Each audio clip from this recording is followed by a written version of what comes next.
The Weapons and Tactics Instructor course is designed to provide an advanced tactical training scenario for our Fleet and Marine Force units and their sponsored Weapons and Tactics Instructor candidates, or their PWTIs. The WTI course serves to train individuals in order to become training officers and go back to their Fleet and Marine units. The Weapons and Tactics Instructor course consists of about 7 weeks.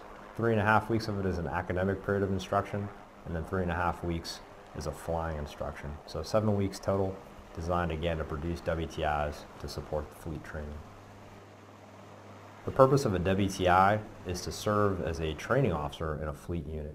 So a WTI will graduate the Weapons and Tactics Instructor course, and then he'll go back to the fleet and he'll serve in those key training officer billets throughout the Marine Corps in every squadron.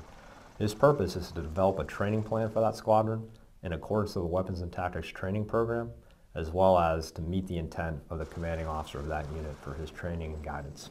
He also serves as a platform SME, a weapons SME, a mission planner and integrator, and a joint integrator to help that unit integrate into a joint environment.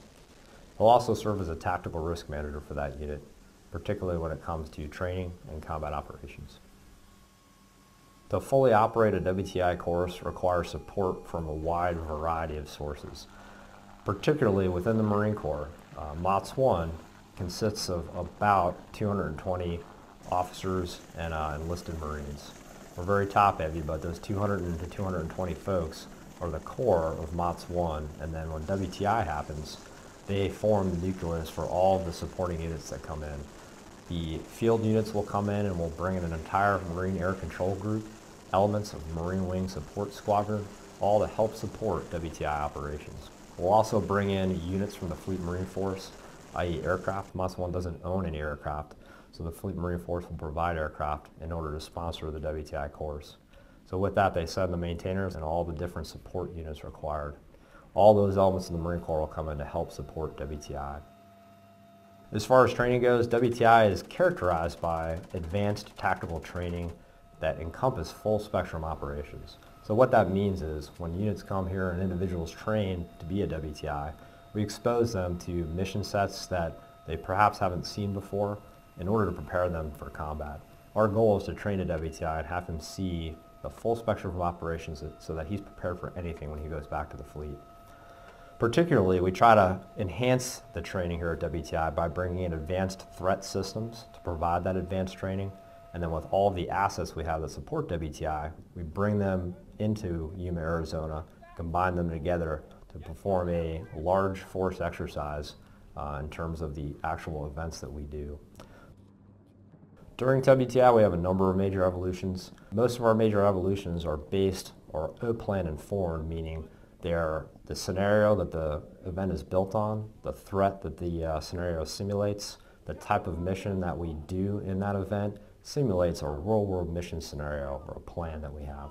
First, to start off with some of our major evolutions, we'll do Assault Support Training 1, which is basically a raid or a CAS event, company-level raid in the 2507 South, utilizing heliborne assets as well as fixed-wing support platforms, unmanned aerial systems. We'll integrate cyber warfare into that, and then the students will start to advance to Assault Support Training 2 and 3, where they'll conduct a dual-site raid in AST-2, and finally a dual-site, a non-combatant evacuation operation in AST-3. For AST-3, we'll bring in a number of outside support assets to include the Department of State, as well as other support entities. We'll utilize an OPFOR comprised of role players to help facilitate that dual-site NEO evacuation. And we'll do that throughout the town of Yuma, coordinating with the Yuma City Council, as well as 29 Palms, to execute that dual-site NEO evacuation. So those are some of our major evolutions, and then we'll top that off with FINEX Week, where we'll do 3 final exercises called FINEX 1, 2, and 3. For FINEX 1, we'll start off with a TAC Air strike against a target set up in the Nellis Tactical Training Range that will set the stage to facilitate battalion-level assault out of YPG up to 29 Palms to integrate all of the assault support platforms with the battalion. In this case, it will be 3rd Battalion, 3rd Marines. Then they'll do a battalion-level insert into 29 Palms. FINEX 2 will be a strike coordination or reconnaissance exercise along with close air support in a raid in the 2507 North and South. And then FINEX 3 is a combination of a strike as well as a battalion insert and extract into the 2301 East and West. WTI is important to the Marine Corps because of the product that it produces. For a training continuum within the Marine Corps, one of the cornerstones of WTI, again, is the production of that weapons and tactics instructor that goes to the fleet and serves in that training officer billet.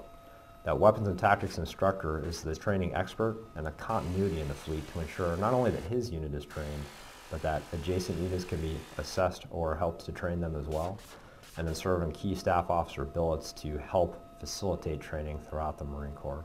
They do that in a number of venues, whether that be a Marine Air Group Weapons and Tactics Instructor billet or in a mass role in the Marine Air Training Standardization Squadron.